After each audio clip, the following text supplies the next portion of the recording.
Let's go. Yeah. For those of you that want to know what we're all about, it's like this, y'all. This is 10% luck, 20% skill, 15% concentrated power of will, 5% pleasure, 50% pain, and 100% reason to remember the name. Hello and welcome to another episode here at West Coast Dogman Project. I'm your host, Shane Michael Crisp, and I'm joined with my special co-host today, Mr. Todd Metz, and we are honored to have the one and only Ann Kelly join us. Ann, welcome to the show. Hi, how are you? We're doing good. How about yourself on this lovely Sunday? It's gorgeous out here in the middle of nowhere. Todd, how are you doing today, brother? Yeah, we're doing good, Shane. How about you? And welcome aboard, Christine, as well. Thank you for joining us today. It's awesome. Christine, do you prefer to go by Ann or Christine? I write underneath the name Christine Ann. Christine. Gotcha. That's what all my books are underneath. Yeah. Okay. Yeah. Okay. Well, I'll refer to you as Christine Ann, then. I apologize. So. Me too. It's okay. Christine, would you mind giving us a little brief bio on yourself and what got you into the dogman phenomenon and what got you started?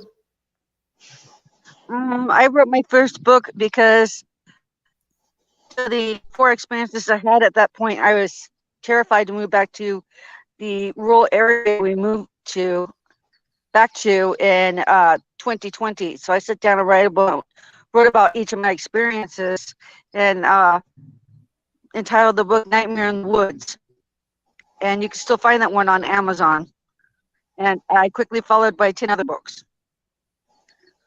all about cryptids and dogmen experiences. Wow. And some big ones too, some Sasquatch ones.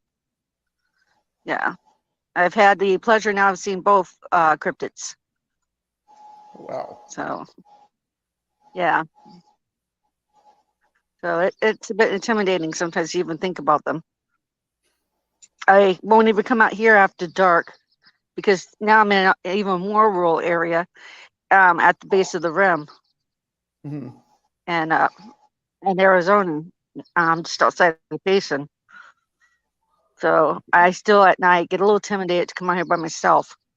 And I got 2 little dogs now, Sadie and Tinkerbell, who are Chihuahuas. And there's a bobcat up around here too that's been carrying on. And I had the misfortune of meeting it one night too. Oh, wow. A lot of life love me. I don't like big things like that. You know. And I still get up every morning and go hiking, so I'm not as intimidated as I was. You know, on an average, I walk out to 3 miles about and then come back.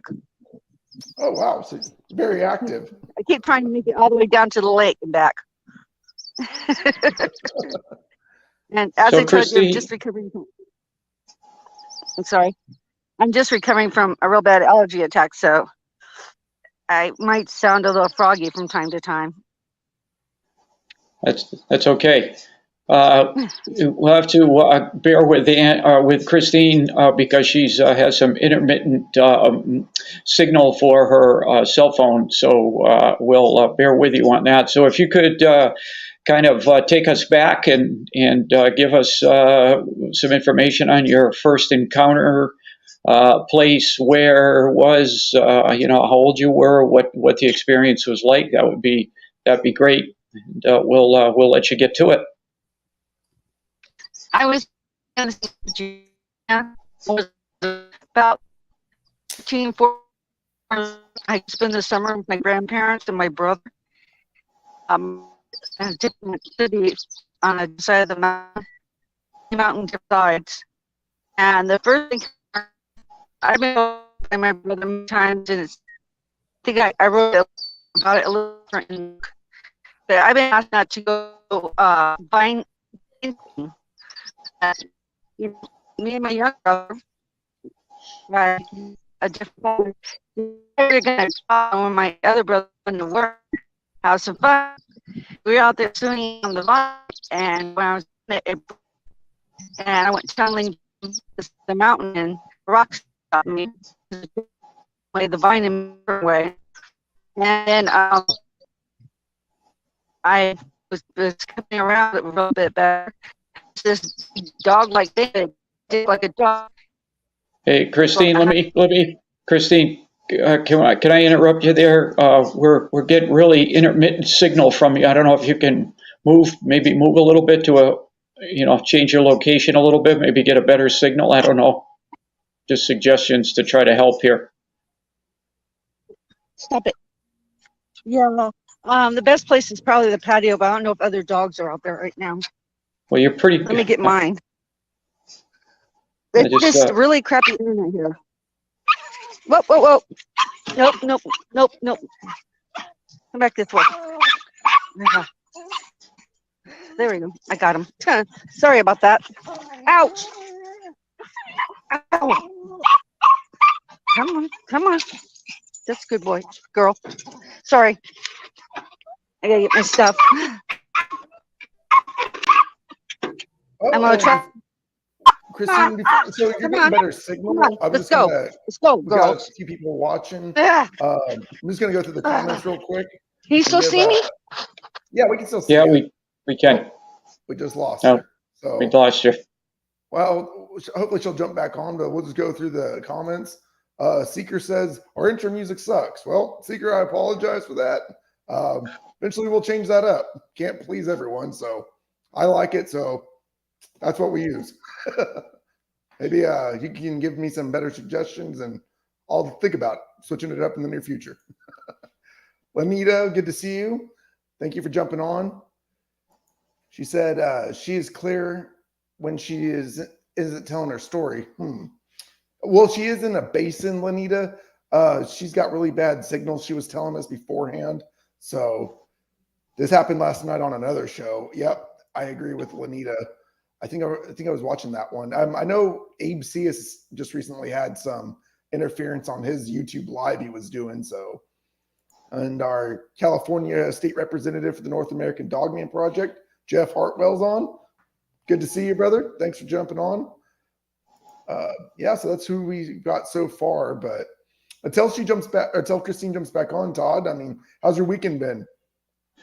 Yeah, so far so good. At least the weather out here in the Pac Northwest is a little bit better than it has been. We had a really crummy April. I think February and March was better than April, but hopefully it'll start to reconcile itself here and get better. How about down there in California? How are you guys doing down there? We've actually been enjoying the weather. It's Can you been hear pretty me? nice. Yeah, we can hear you. Is that better? Yep. Yeah, give it another go. Yeah, we could see you. Give it another go, Christine. If you could start from the beginning, Christine, because it was real choppy. If you could just start from the beginning. This is weird. Can you guys hear me at all? Yeah. Yes. You're good. You're good.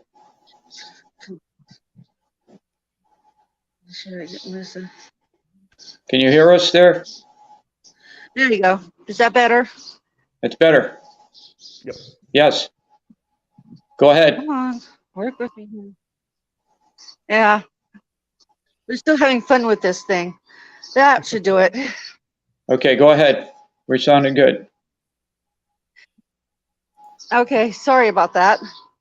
It's okay. So I'm in Thanksgiving with my brother, and like I said, the tree went one way, I went another way, and there was this hyena-like creature down there next to the clearing in the woods, and at first I didn't think anything of it. You see all kinds of weird things out there, but then it stood up and started walking, and that was kind of like, oh my God, what is that thing? And by then the dogs have come down, they were barking at it, and it was getting aggressive then. And it really scared me. But I hit my head on the rock, so I thought I was hallucinating. But they do scare me. And shortly thereafter, I started hearing my name called, and it just took off. And while we were down there being rescued, one of the guys said they found something down there that looked like it was a cave. They had a lot of dead animal bones in it and fresh kills. And that didn't sit too well with me. That meant whatever that was still there. So um, that was the first one. The second So, one, Christine, I was too let me scared to go jump. on my brother's. Can you hear me? Christine, let me jump. Yeah, yeah, we can hear you. Let me jump in there. Just because the signal was bad right at the beginning of your story, could you just tell us the basic location and a little bit about the surroundings and where you were at the time when you saw this creature? I was in the southern part of West Virginia, deep in the forest.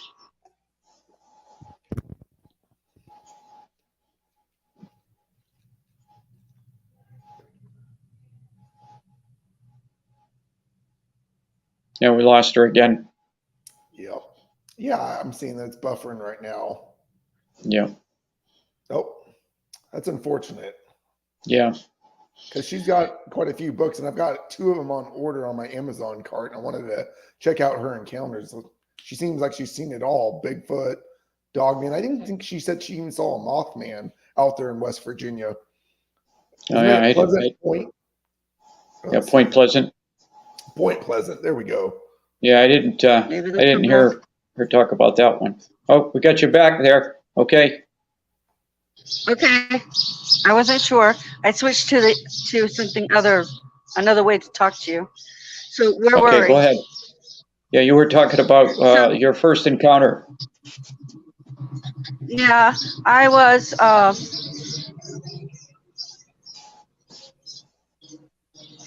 I was in southern West Virginia, and I disobeyed my older brother and went vine swinging. And what it is you chop off the vine from the tree and you swing back and forth over the mountain.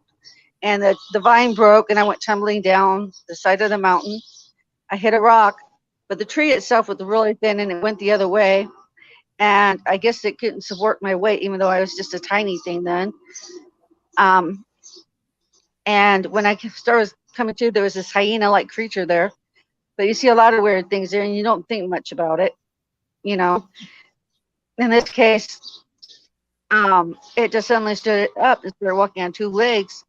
And I went from being kind of calm to a little on the terrified side. I can't remember if I screamed or not. And the dogs suddenly came down the mountain, Admiral and Prince, and they started barking at it. And not long after, rescue came down, and they said they saw a cave that had animal parts and bones and stuff like that in it. So it left an impression. And after that, I just didn't want to go out of the house. We had one night that was particularly terrifying, where it sounded like something was trying to break in on the backside where the house is dark. The front side's well lit. And my brother had to come home from work and relieve me and his wife's minds about what was out there. And they were talking about it. And I told them, yeah, I seen one of them, whatever they are. But they knew what it was. And that bothered me even more. It's why they built such a big dog kennel for when they had to kennel the dogs. And I had wondered about that because it had barbed wire and all kinds of stuff around it. And it was about 6 to 7 feet, just solid, not even fencing. It was something else that I can remember. And that was the first one. But I was so traumatized by what happened, they had me go down to my grandma's house. And I was more relaxed and everything because it was the other side of the mountain. Oh, crap. That's all right. And so I was walking up to take an elderly lady some food, and she told me I need to be home before dark, which has been folklore for as long as I can remember. And I stayed a little past that, didn't think much of it. But you know, I get that creepy feeling like you're being watched.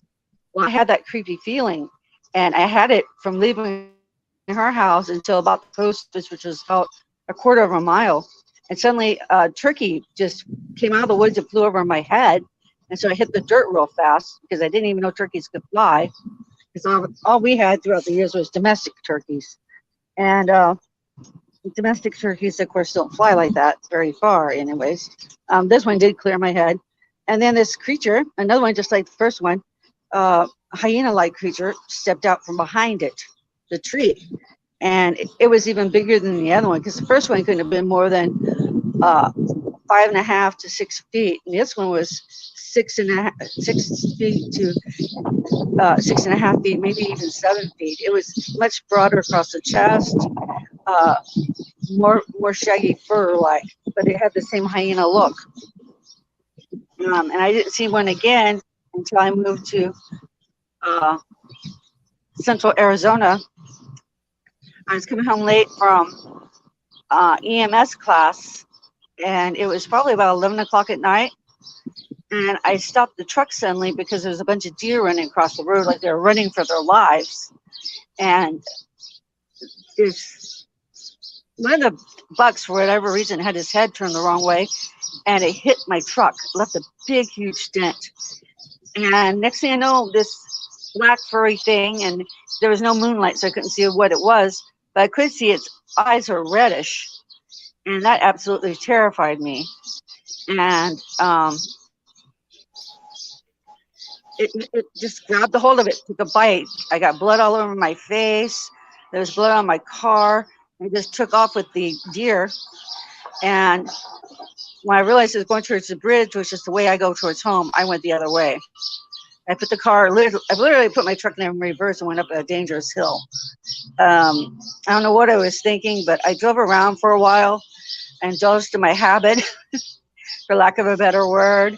And I was trying to calm down, but I just couldn't calm down. So I called my ex-husband and asked if I could stay over there.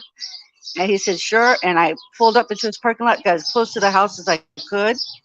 And I jumped out of the truck and I ran in and I shut the door, locked the door, went through to the kids' rooms, locked all their windows and everything, and then shut and locked all the windows just all through the house for fear that this thing would find me and just tear me apart like it had that deer.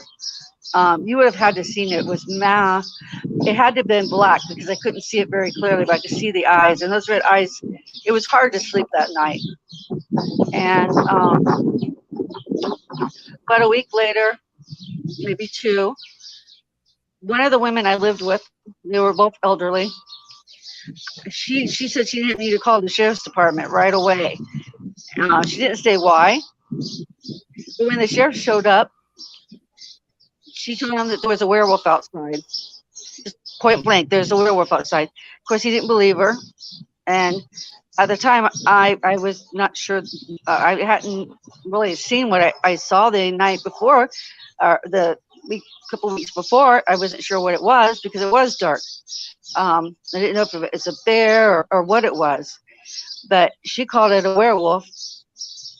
And it was just a few days later, or maybe a week at the most, I stayed up too late one night with Grandma Jan, and we were watching movies, and I went to bed probably about 1-ish, and I was going to step out on the porch one last time that night because I felt safe going up there and going out and indulging my habit. And I heard something coming up the tree hard and fast. We have a big oak tree yard, and so I ducked real quick back into the house. This thing must have moved really, really quick because as I locked the door, my light to the outdoor wasn't there anymore, just got ripped off, and put up a heck of a fuss. It tore out the door, and it threw furniture, and I had a mirror out there and a bar sign because I redecorated the room. I didn't like how it was before. And everything that basically was on that porch ended up below. And then you could hear one sound and then you heard another sound. I couldn't make out which was which. But finally things started to settle down a little bit. And so I peeked out and I saw what looked like, I still can't believe I'm going to say that. And Rebecca had been right. This thing did look like a overgrown werewolf or a werewolf. It was all black. It had yellow eyes, sharp claws, and it was just really big. It's probably between 6.5 feet to 7. And I don't think I've ever been that scared in my life because I absolutely couldn't move. I couldn't breathe. I couldn't do anything. But my dogs had already vacated the area. They took off as soon as they heard it. It's like they had some kind of weird instinct about what it was. And I didn't see another one again until we went to Alpine for my birthday. And I went down to go get the horses some apples per the lady's request. And they were two beautiful, absolutely gorgeous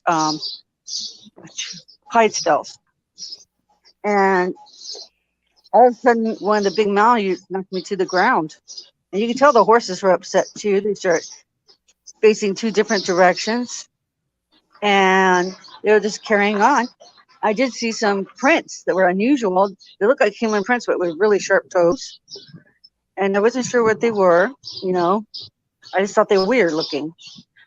And it was just very different than any footprint I'd seen before, any kind of track I'd seen before. And as soon as the dog got off of me, because he weighed almost as much as I did, he's about 150, pretty big dog. I ran inside because I had wanted to get my camera to take pictures of the tracks. The phone camera just didn't work out there. As I was coming back out, somebody told me just to sit down on the porch and wait. So I did. I sat down on the porch and I had my binoculars and I had my camera and had a good focus on it. And I was zooming through and just kind of looking through everything. I saw these feet and I was like, oh, I'm getting to see a Sasquatch finally. I was so excited. And I followed the feet up to a shorter snout and pointy ears and realized it was another type of dogman because the one I'd seen before had like a fluffy tail, whereas this one and the hawk legs or whatever you want to call them, I swear the noise level around here drives me crazy. And it was just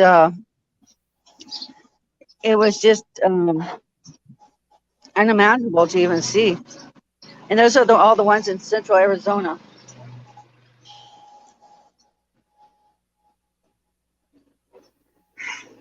I don't think it's going to be a very quiet day today. So are there any questions thus far? Todd, you can go ahead. I'll ask right after. Yeah, Christina, I was wondering, can you hear me? Yeah, I can hear you now.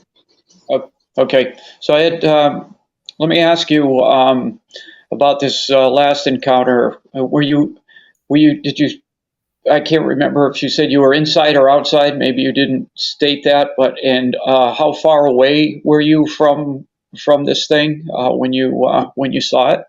I was a good pace from it. It was across the meadow in the trees, and we were in the area where the rodeo chassis fire had happened earlier. I think it was 2017 that fire was, and you could see scarred trees. And at first, I thought that's what it was, and then he moved. And I'm pretty sure it was a boy. It was a very big creature, cryptid, and it was just a shock. I thought that dogmen all came one way. They looked like werewolves. This one looked more like a Sasquatch with pointy ears and a short snout. But so apparently they don't all come to. So what makes you think that this wasn't a Sasquatch versus a dogman? Did you see the legs and were they bent back? The type of legs that you see on a dogman? It was the pointy ears. The ears were, the face was more doggy like.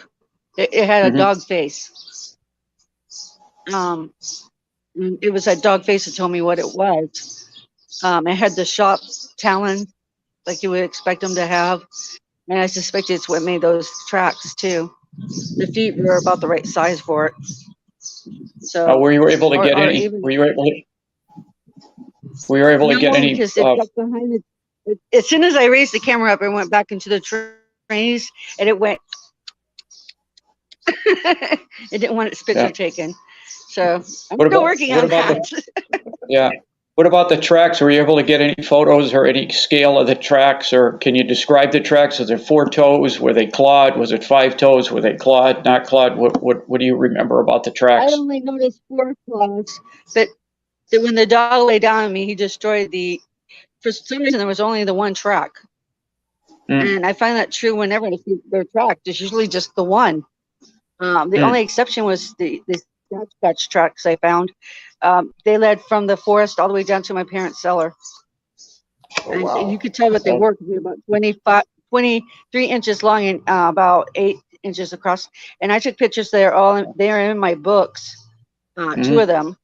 I did take pictures of those, and I laid my foot down next to it. And you see my little foot next to it, and it's almost lava full. How much bigger it is than my foot. And the last ones I took, I put my son's shoe down next to it, and it was still bigger than my son's shoe, who wears a size 16. Wow. So Wow. that's a pretty significant size.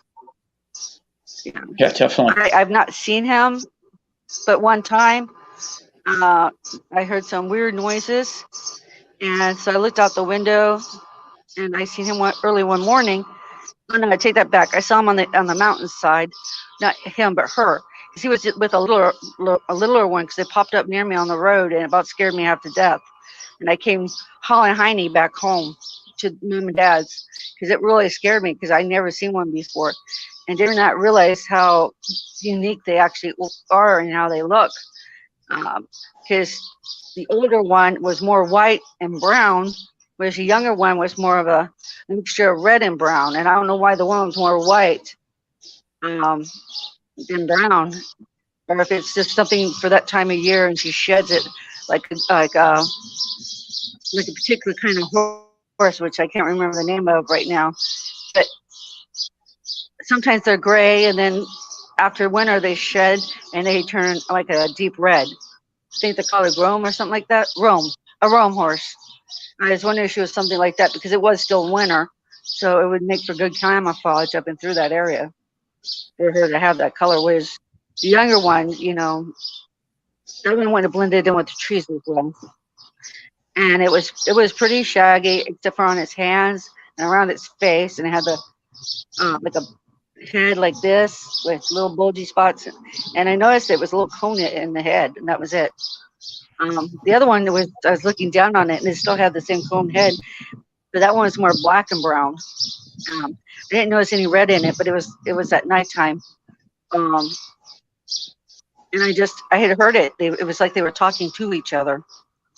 Because you could hear it on one side of the mountain, this horrible scream, and then on the other side there was like an answer. And it went like that for a couple of hours, and then it just stopped.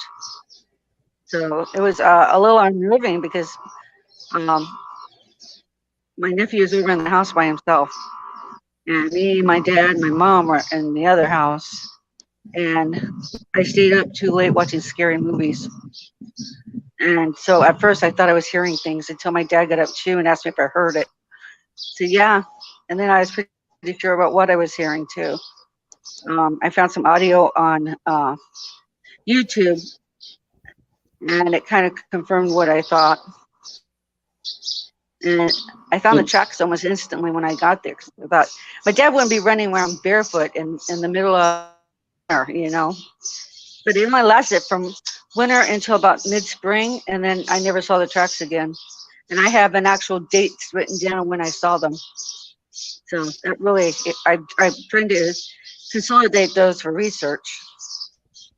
Mm-hmm. Christine, do you remember what exactly those dates are off the top of your head, or are they just written down? I don't understand the question. Oh, I was going to say, you said you remember the exact dates. Do you remember them off the top of your head, or do you just have them written down for research? Yeah, we got there on February 3rd, and that was the first time I seen the tracks, and there was just one in the snow that I noticed. On February 7th is when I saw the ones leading from the woods down into the cellar.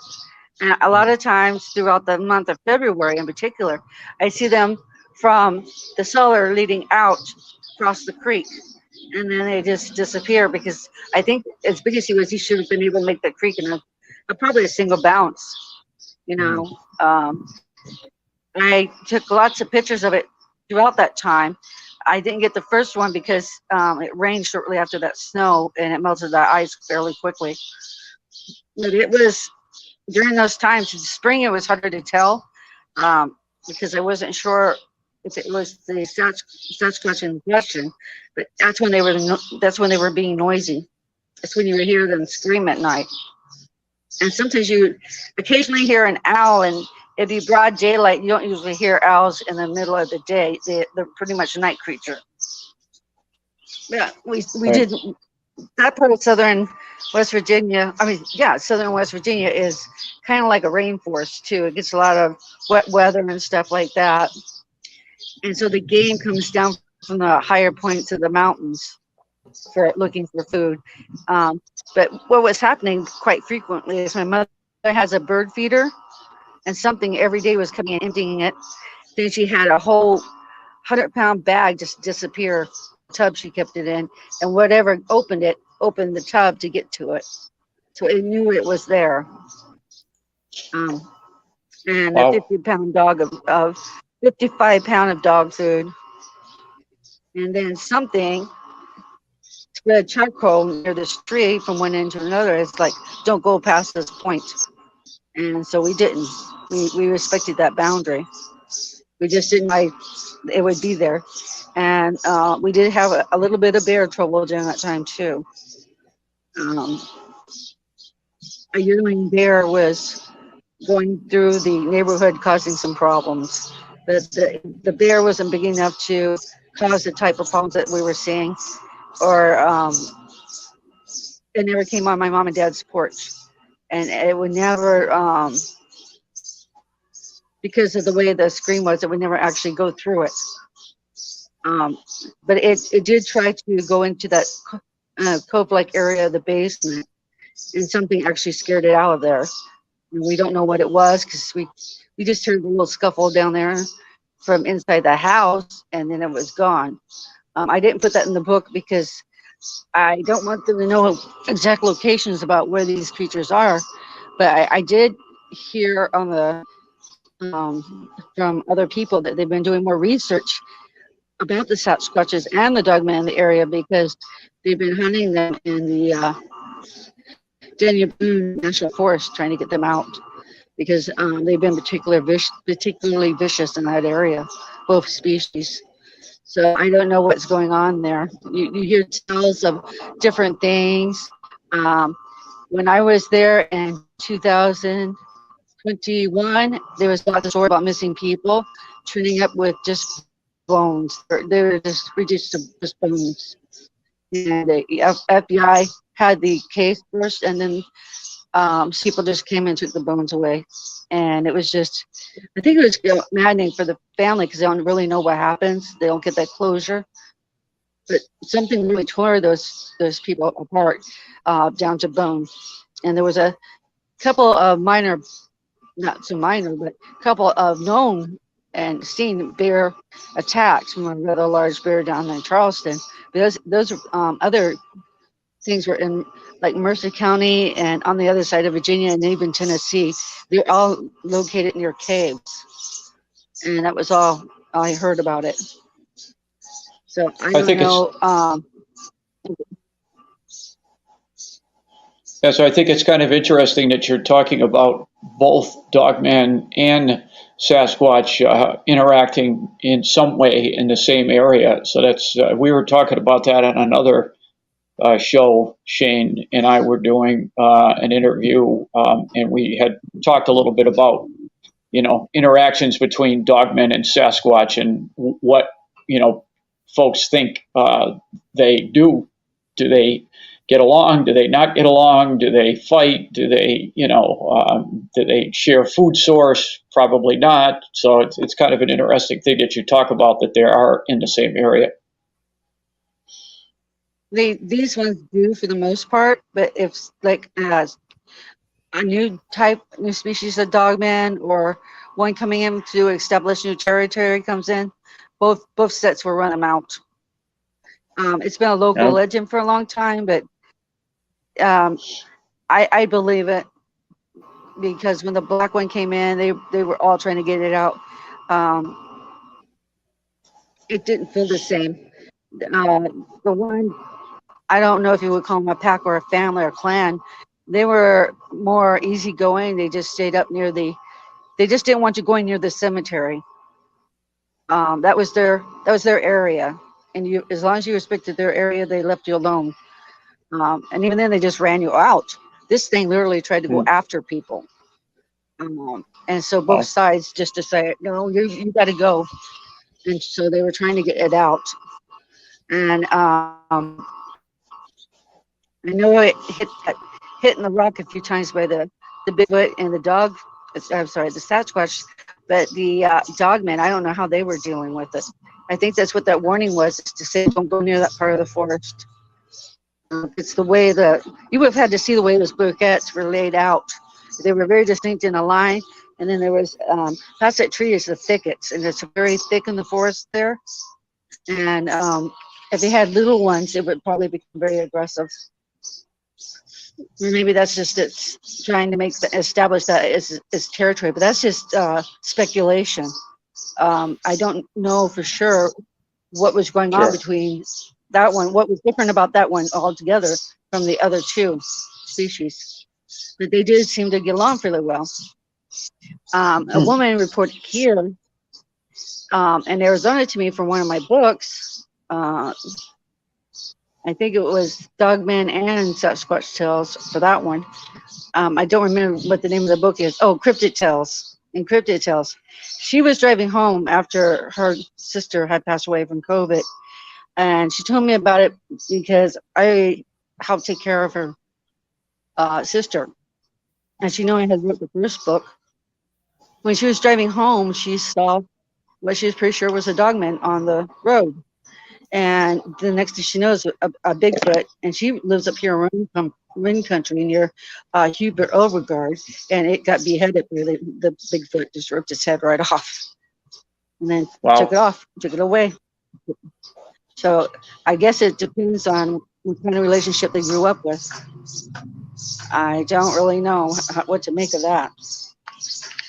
Christine, do you believe that the theory of dogmen being protectors or guardians of cemeteries and portals, do you believe that's pretty accurate? I mean, like you said, it seemed earlier, you said that seemed like there was a boundary between the Sasquatch and the dogman, and multiple reports I've read and came across, it sounds like dogmen are guardians of these certain particular areas. Do you agree with that theory? I was taught that as a child by my grandfather's Native American, or was Native American. He was born in the latter part of the 18th century in 1879, and my grandmother on that side was born in 1881. Both Native American. One of them was half Caucasian. And what he said is you have to give a sort of like a tribute to them to have peace with them. You take some uncured tobacco, laurel leaf, and something else. I wrote it down. And you go to the north with the prayer, to the south, to the east, and to the west. And you just pray for them, and you set it down for them. And if they accept it, then you know that you're welcome in there, and that you never, ever go into the woods with a bad attitude, because that's a bad omen to draw them to you. So I grew up believing that stuff. I just didn't realize that what he talked about was what I saw. I had a totally different idea of what they would look like, based on what he said. Now, Sasquatches are a different thing. He says it depends on the Sasquatch and what they're. He says some of them are very nice and some of them aren't very nice at all, because they have chimp-like behaviors.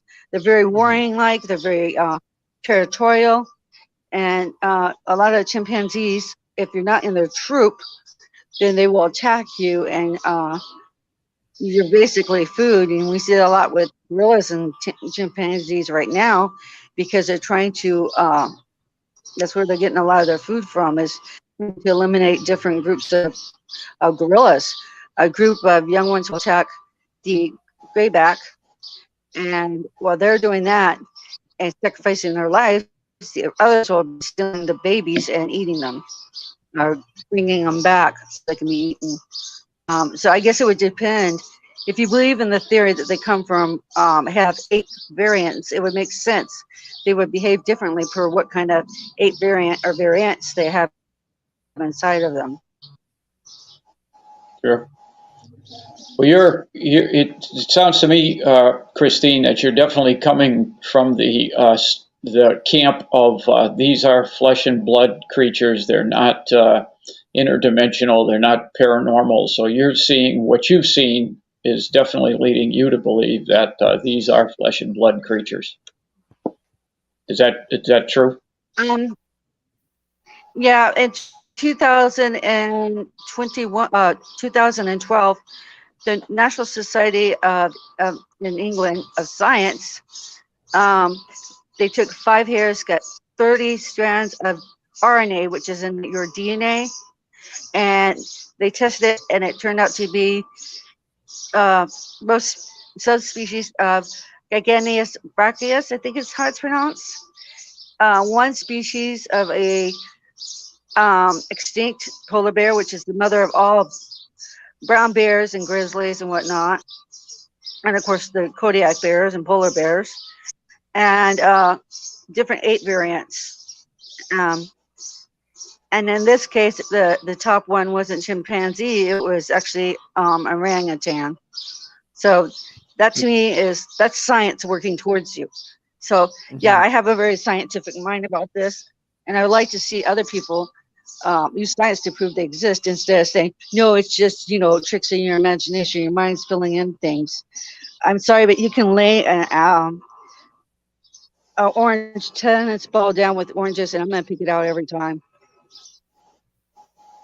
I'm not going to mistake the things I see. I can recognize different sharks when I see them. I can recognize the difference between an alligator and a crocodile when I see it, because one has a smile that's the teeth are inside its mouth, the other one has a smile where the teeth are generally outside his mouth. I don't think it takes a genius to figure those things out, but it takes the one who's willing to open their mind and believe there's more out there than what we can understand. Sure. Christine, I was going to also ask you, when was your latest dogman or Sasquatch sighting? Has it been recent, or has it been a couple of years ago?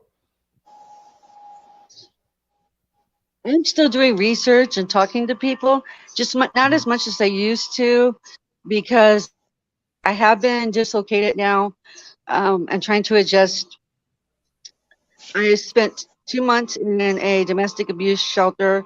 I'm just now getting on my feet in my first apartment by myself. So it's been kind of frightening. I had a caregiver coming by because I broke my arm at the shelter. My hand got caught in a decorative hole in a bench because someone had the bright idea that the lighting went out, and we went to go look at something, do some stargazing, indulge in our bad habits. And they had moved the furniture to put the tarp up, and I didn't know it because I couldn't see it. And next thing I know, my hand went through a bench, and I got stuck. And it took them over an hour to figure out how to get my hand unstuck on this bench, because my my pinky, the ring finger, and the middle finger all bent backwards, and you could hear my wrist just snap like a twig. And apparently, I broke the arm too. So I'm going to be in this soft cast for at least another 6 weeks. Wow. And I have to do occupational therapy before I can even pick up and try to write anything. I've been working on my next book, but it's not going to be a cryptic book. It's actually going to be a lot of the fans on my website have asked me if I ever thought about writing a cookbook, because I put a lot of my tasty recipes on my fan page, because these are tried and true recipes. They work every time. You just have to have the patience to the detail, and I'm still learning different new recipes that I like to share with people. I made my own green sauce about a month ago. That excited me. I figured out how to make my own tortillas, my own green sauce. I live in the Southwest. Obviously, I eat a lot of Mexican food, but I also know how to cook a lot of Chinese food and Oriental food, And we spent 3 years in Germany. And I did have a friend who had a dogman sighting in Germany. And it had me wondering if that creepy feeling I kept getting the night we had to walk back to the guest house and in the dark that's what it was, with a dogman or something like that. Because my heart was pounding in my chest because it was very dark at that night and you couldn't see anything. I kept waiting to go off the road. Did you see any eye shine by chance, Christine? When you guys were walking to the guest house, did you see any eye shine? Well, that was just it. I thought, and don't laugh at me, I thought I saw an owl up up kind of high, but it wasn't near like a tree because I tried to reach up for the tree. But what I touched did not feel like a tree. It's like, okay. And I pulled my hand back because I could have swore whatever it was growled at me. It's like, okay, we're not gonna touch that. But Time to hightail out of there. we had a couple of, yeah, it was a really weird walk back for me. But I did have someone tell me that they saw a dogman, and not actually one, but it was two. And she on Dick's show, and she's featured in one of my books. Dogman tells, if I remember right, she started singing at the top of her lungs. They liked it enough that they just left her alone and went away. She was crying and just singing. It was like, okay, just go away, go away. She was a really young girl. I think she was 11 at the time. It's like I can so relate to that. You can make them go away. That I'll keep that in mind. And I've heard wind chimes help too. They really like wind chimes. I had them on my porch that just disappeared one night. I had them forever. Yeah. One night they just disappeared when we started seeing this thing. Yeah, I've heard it. That Sasquatch. Yeah, I've heard it. Sasquatch likes those the wind chimes and things of that that nature. Really kind of subtle little noises like that. They seem to like them. I'm not much of a Sasquatch expert at all, but the stuff I've seen, they like that type of sound. Yeah, I've also heard gifting apples is another thing, or tobacco, like Christine had mentioned earlier. I'm talking to a Native American guy here in California, and he was mentioning sage, white sage, and apples if you gift the Sasquatch. But I'm not one to really want to gift something because I've heard multiple reports they'll follow you home, or they're going to expect it, and then the next person that goes out researching, they might be attacked. So it's kind of a double-edged sword. It's like you're damned if you do, you're damned if you don't. So best thing to do is probably not gift them. Depending on, I mean, everyone has a theory or an opinion on it. My personal opinion is I don't know if I'd do that. I recently was told that white sage, spread yourself before you go out.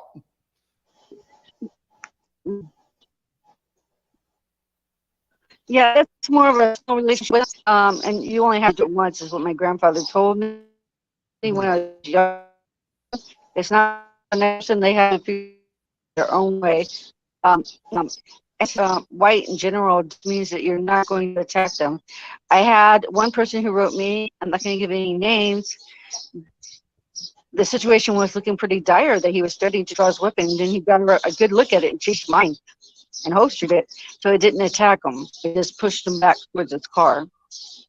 Just like, you go away now. Get out of this area. I don't want you here. I think if he'd actually started firing at it, he wouldn't be here. This is a dogman or a Sasquatch? Dogman, yeah. Probably not a good idea to shoot out one. Yeah. Not a good idea to be shooting at those. That's for sure. Hey, Christine, we got another 5 or 10 minutes. Yeah, Christine, we got another 5 or 10 minutes. No. So we got another 5 or 10 minutes. If there's anything you want to add to the stories to kind of give us a little bit more of a sense of the total dogman experience that you've had, that you've seen, and just give us an overall kind of closing opinion on what you feel about these things, if you would. I think they're a natural creature. Both species. I don't think they're demons. I don't think they're Nephilims or any of that. But I do think it's important that you respect them. You don't want to shoot at them because it just breeds a reason for them to hurt you. Unless they're actually being a danger to you. Because they're out there all the time, and we're just now really reporting how many sightings that are getting told to us, and I think it's important to remember that they've always been there. Probably I don't want to say probably since we founded this nation, but the Native Americans have talked about them all through history. I mean, they have a pretty thorough take on that. And same with the Sasquatch. They used to have a real good relationship with them, and many of them still do. with the exception of certain areas where they're not as friendly as they used to be. The hairy men of Alaska definitely are not friendly. Um, I'm sure you heard Port Luck, and I can't remember the name of the other one. I think I might have actually said the right one, but things did not go well, and it was. I mean, that's over 100 people that were killed, and it was just they were in its territory. They didn't like it. So if you know that there's one there, be respectful of their area and keep in mind it is theirs. Exactly. It's like any Right. animal that you're dealing with. The difference between them and most animals, like orcas and whales, they're extremely intelligent. But more importantly, strategic. And if they want to hurt, they will hurt you. So I just think people should keep that in mind. And also, if you find a little one, just stay away from it, because their mommy's not going to appreciate it. Definitely. Good advice. They're probably go after you in a heartbeat. That's just my thoughts on it. Christine, So, Todd had mentioned, we Did I probably have answer a little less your than question? 10 minutes left. I was going to ask, where can people find your books, and do you have a website, or how can they contact you?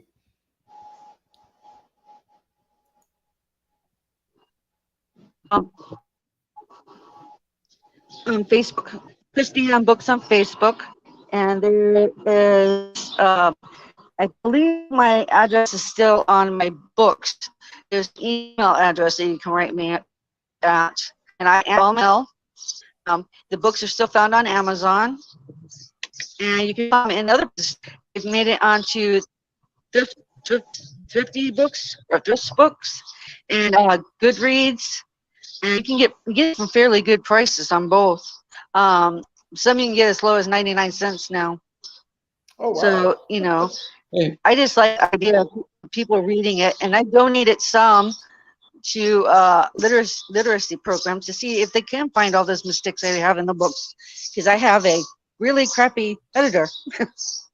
And that's one of the things I'm hoping to fix here with this new book, is not to have such a crappy editor. But generally speaking, it's christineann1@gmail.com if you want to write me. And I'm always willing to answer any questions you have. And I have studied other cryptids as well, such as the lake monsters in Lake Ileana, Pepin Lake, Champ, Nessie, Bitsy, and other such. Those had a weird report about vampires once, which gave me the creeps. Oh, wow. I prefer not to think of them as existing. Yeah, let's not go down that road. Yeah, let's not go down the vampire road. Yeah, let's not do that one. And other such No. things like that. And the difference between a Rurulu and a dogman being that one is cursed and one isn't. And as long as it doesn't kill anybody, if it gets cut by silver, it will turn back into human. Mhm. So that was Exactly. interesting to talk to somebody Yes. like that. Yeah, the Rougarou is definitely Once they terrifying. had flesh, once they eat flesh, then they did the Ruru. So that was interesting. And I got a question about what the difference between a skinwalker and dogman is versus a werewolf. A skinwalker is a witch doctor or a shaman in the tribe that can use the skin of an animal, and as long as it's just the skin, it's the skin of the animal. So they only get as big as the skin of the animal they're taking on, and it's supposed to empower them with special powers of that animal. That's the difference. Wow. It's been fascinating learning more and more. I've talked Absolutely. with so many people. Yeah, it's been a Skinwalkers cool are experience. terrifying one too. That's why I don't like to dive into paranormal, just because it's bad omens Well, and bad juju. So Yeah, I'm with you on that one, Shane. right. Well, just stick to cryptids. Like Sasquatch, Dogman, anything Yeah, ghost yeah. related or paranormal. Nope. Stay Yeah, home. try to stay away from that if we can. Yeah. Well, Christine, I want to we say did the thank you so paranormal much. thing. the second book. Right. Those stories creeped me out so bad. I ain't doing no more of those. Yeah, I definitely don't blame you. We did But the whole book we did paranoid, and I was paranoid after that one. I don't think I slept for almost a month afterwards. Like, the stories were just too much for me. yeah, definitely for sure. So, But Chrissy, I wanted to ask you if you wanted to come on to do a part 2 in the near future, and we can dive a little bit more in what you've researched, because I have 2 of your books on order, and I'm going to plan on purchasing them the next week whenever I get a little extra funds in the bank. So I definitely want to read up on that, and I want to pick your brain a little bit more. So if you'd be willing to come on in the near future to do a part 2, we'd love to have you. oh, no problem. Okay. Well, All thank you right, so thank much. you. I would love coming on again to today, talk and- more about that. Yeah, I still get definitely, excited Todd. talking about it. I'm taking a little break from writing about it for right now. Oh yeah, no, I totally understand. And This we hope place you. is just. I'm still doing research out in this area, and especially up in the rim, because we have the Mogollon Monster. I have a T-shirt that actually has the Mogollon Monster on it, and I proudly wear that everywhere. Arizona. It's from the Pina. It's from the Pina Cafe. The minute I saw it, I was like, "Yeah, I want that shirt." Right? My buddy Ryan But lives in he's a Arizona pretty as well. popular guy up here. Yeah, that was in Payson. I forgot to go outside and stand with the actual carving of it. But I think that would have been cool too. But I had to get the Pina Cafe T-shirt, and it's a really good restaurant to eat at if you guys ever come this way. I highly Definitely. recommend that one. I'll definitely write it down, and then if I'm in Arizona, I'll definitely swing by and have to get a shirt myself. Definitely. Yeah. Christine, hey, great having you. Well, I'll see you guys later. You have a good day. Yeah. Take care, Christine. Great having you on. Bye. Thanks so much. Take care. You're welcome. Have a good day. You too. You too. Bye. Well, Todd, thanks again. She was a good one. That was a good find. I'm glad you were able to talk to her, and I'm glad she was able to come on. So that was. Yeah, I apologize on her behalf for all of the technical difficulties we had at the beginning, but apparently, like she said, she's in a bad location. I don't exactly, know what's happening with the cell phone towers or wherever she is located. But hey, at least she got it straightened out. We got some good stories there. That's great. Yeah, definitely. Well, brother, it was an honor having you on as well, like always. And we'll catch. I know you're not going to be on Thursday's show. I know we're scheduled to be off. I'm going to try to get Jody on because Jody's been dealing with personal issues, but I think he's doing better. But I'm going to try to get him on if he's not. I think the 18th is when we'll be back doing an interview. And I think we have Abe Cias from Texas, and he's going to talk about his dogman encounters. If people aren't familiar with Abe, you can go check out his interviews. I think he did one with dogman encounters with Vic Cundiff. And I think he's also been on the TV show These Woods Are Haunted. So pretty stoked for that one. So we'll catch you guys on the 18th at 6:30. You guys all have a great rest of your evening or afternoon, and we'll catch you on the next one. Take care. See you all. Take care, Shane. Take care, Todd. Bye. You too. This is 10% luck, 20% skill, 15% concentrated power of will, 5% pleasure, 50% pain, and 100%